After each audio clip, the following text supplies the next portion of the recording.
Assalamualaikum warahmatullahi wabarakatuh. Salam sejahtera bagi kita semua. Perkenalkan, saya Vika Dwi Oktavia, peserta Latsar Angkatan 4 dengan NDH 17 dari ITK dengan jabatan dosen asisten ahli program studi teknik kimia. Pada video ini, saya akan memaparkan hasil evaluasi aktualisasi dengan judul Prima Panduan Riset Teknik Kimia Kurikulum 2025 sampai dengan 2030. Jalanan hingga pada titik ini mengajarkan saya bahwa setiap proses memiliki makna tersendiri. Ketika saya dinyatakan diterima sebagai CPNS pada formasi dosen asisten ahli di ITK, saya melihatnya sebagai kesempatan untuk mengabdikan ilmu dan memberikan manfaat yang lebih luas. Sebagai bagian dari proses pembentukan ASN, saya mengikuti rangkaian pelatihan dasar CPNS melalui pembelajaran daring dan luring. Setelah melewati tahap pembelajaran daring, saya berkesempatan hadir di Pusat Pembelajaran dan Strategis Kebijakan Pelayanan Publik Samarinda untuk mengikuti pembelajaran klasikal bersama dengan rekan-rekan dari berbagai instansi. Sebagai dosen asisten ahli di ITK, saya memiliki tugas melaksanakan tridharma perguruan tinggi yang meliputi pendidikan, penelitian, dan pengabdian kepada masyarakat. Dari sinilah saya memahami bahwa menjadi dosen bukan sekedar profesi, tetapi juga kesempatan untuk ikut membentuk masa depan bangsa. Pada proses aktualisasi ini, saya mengangkat isu terkait belum adanya pembaruan panduan penelitian pada program studi teknik kimia melalui aktualisasi berjudul Prima atau Panduan Riset Teknik Kimia Kurikulum 2025 hingga 2030. Penelitian memiliki peran penting dalam bidang teknik kimia karena menjadi dasar dalam pengembangan inovasi, pemecahan masalah, serta penerapan ilmu untuk mendukung kebutuhan industri dan masyarakat. Agar proses penelitian mahasiswa dapat lebih terarah dan selaras dengan kurikulum baru, kegiatan aktualisasi ini dilaksanakan melalui 4 tahapan utama, yaitu pertama, mengidentifikasi kebutuhan mahasiswa dalam pelaksanaan riset. Tahap awal diawali dengan diskusi bersama Kaprodi dan dosen koordinator bidang penelitian untuk memperoleh gambaran mengenai kondisi serta kebutuhan penelitian mahasiswa saat ini. Selanjutnya, saya melakukan pemilihan dokumen pada MK penelitian sebagai bahan pendukung dan dasar dalam penyusunan panduan penelitian yang baru. Pada tahap berikutnya dilakukan pengumpulan data melalui penyebaran kuesioner kepada mahasiswa untuk mengetahui tingkat pemahaman serta kebutuhan mereka terkait panduan penelitian yang masih mengacu pada panduan pusat ITK. Data yang diperoleh pada tahap ini masih berupa data mentah, sehingga perlu dilakukan pengolahan dan analisis lebih lanjut agar dapat menghasilkan informasi yang lebih terarah sebagai dasar penyusunan panduan penelitian sesuai kurikulum baru. Selanjutnya, pada tahap ketiga, hasil diskusi, pemilihan dokumen, dan data kuesioner yang telah diolah, kemudian dirangkum untuk mengidentifikasi kebutuhan utama mahasiswa dalam pelaksanaan penelitian. Hasil tersebut selanjutnya digunakan sebagai dasar dalam penyusunan panduan penelitian. Kegiatan ini paling menonjolkan nilai kolaboratif. Kegiatan kedua yaitu penyusunan pembaruan panduan riset atau penelitian mahasiswa. Tahap pertama diawali dengan menetapkan fokus penelitian mahasiswa ke dalam 4 klaster riset yang disesuaikan dengan bidang penelitian di program studi teknik kimia. Pengelompokan ini dilakukan agar penelitian mahasiswa memiliki area yang lebih jelas, terstruktur, serta selaras dengan roadmap penelitian prodi. Selanjutnya, pada tahap kedua dilakukan penyusunan dan penyesuaian panduan penelitian beserta dokumen pendukung berdasarkan kurikulum baru serta panduan pusat yang berlaku di ITK.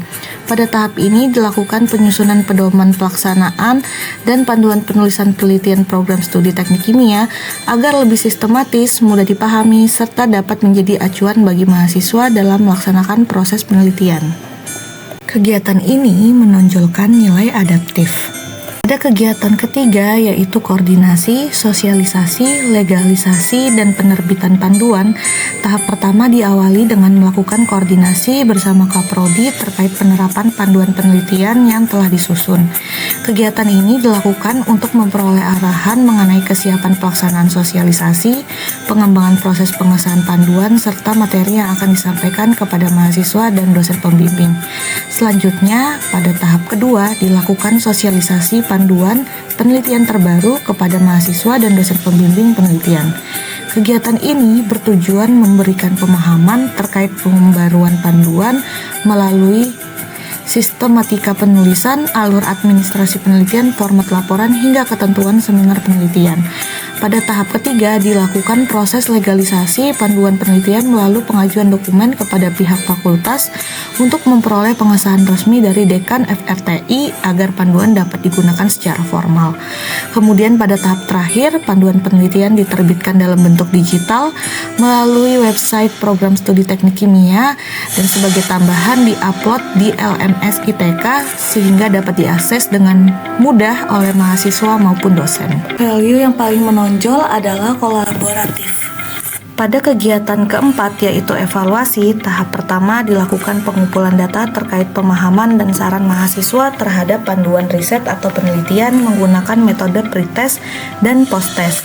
Pretest diberikan sebelum sosialisasi untuk mengetahui tingkat pemahaman awal mahasiswa, sedangkan posttest dilakukan setelah sosialisasi untuk melihat peningkatan pemahaman mahasiswa terhadap alur, sistematika penulisan, dan ketentuan penelitian yang berlaku. Selanjutnya, pada tahap kedua, hasil pretest dan posttest yang telah dikumpulkan kemudian diolah dan disusun menjadi laporan hasil evaluasi. Hasil evaluasi menunjukkan bahwa panduan penelitian dinilai sudah lebih jelas dan membantu mahasiswa dalam memahami alur penelitian. Selain itu, terdapat masukan lainnya dari mahasiswa, yaitu pelaksanaan sosialisasi yang diharapkan dilakukan lebih awal ketika MK metodologi penelitian telah diambil oleh mahasiswa minimal semester 6. Kemudian ada pun masukan ataupun saran dari mahasiswa yang lain terkait panduan yang lebih rinci dan terstruktur, serta penambahan contoh format penulisan proposal dan laporan penelitian sebagai pendukung proses penelitian mahasiswa telah dilakukan oleh tim penyusun panduan penelitian. Core value yang paling menonjol adalah akuntabel. Pelaksanaan aktualisasi prima memberikan manfaat bagi berbagai pihak, baik bagi pengguna panduan, institusi, maupun peserta aktualisasi. Bagi mahasiswa dan dosen, panduan penelitian yang disusun memberikan acuan yang lebih jelas, terstruktur, dan mudah dipahami sehingga pelaksanaan penelitian menjadi lebih terarah. Selain itu, panduan juga dapat diakses secara digital melalui website Prodi Teknik Kimia dan LMS ITK sehingga mempermudah akses informasi.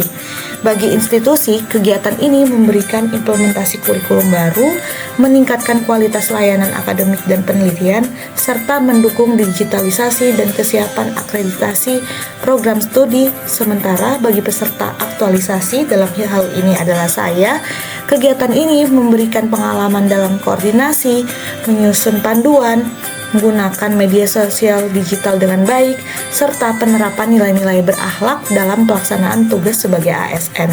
Melalui kegiatan ini, kondisi yang sebelumnya belum memiliki pembaruan panduan penelitian kini berubah menjadi sistem penelitian yang lebih terarah, terstandar, dan selaras dengan kurikulum 2025 hingga 2030. Berdasarkan seluruh rangkaian kegiatan yang telah dilaksanakan, aktualisasi Prima telah berjalan sesuai dengan tahapan yang direncanakan dan berhasil mengatasi permasalahan belum adanya pembaruan panduan penelitian di program studi teknik kimia. Hasil aktualisasi ini menghasilkan panduan penelitian yang lebih jelas, terarah, terstandar, serta selaras dengan kurikulum 2025 hingga 2030. Pelaksanaan kegiatan ini juga menjadi bentuk implementasi nilai berakhlak, yaitu berorientasi pelayanan, akuntabel, kompeten, harmonis, loyal, adaptif, dan kolaboratif. Adapun tindak lanjut yang dapat dilakukan yaitu jangka pendek. Yang pertama, memperbarui informasi. Yang kedua, terus melaksanakan sosialisasi. Kemudian jangka panjang, yang pertama menyusun pembaruan. Yang kedua, meningkatkan koordinasi, dan yang ketiga adalah mengembangkan sistem monitoring dan evaluasi. Melalui aktualisasi Prima, diharapkan penelitian mahasiswa program studi teknik kimia dapat menjadi lebih terarah, terstandar, dan selaras dengan kurikulum terbaru. Dan terima kasih atas bimbingan, dukungan, serta kerjasama dari seluruh pihak yang telah mendukung pelaksanaan kegiatan aktualisasi ini. Mari terus mengaktualisasikan nilai berakhlak untuk mewujudkan ASN profesional dan berdampak. Terima kasih. Wassalamualaikum warahmatullahi wabarakatuh.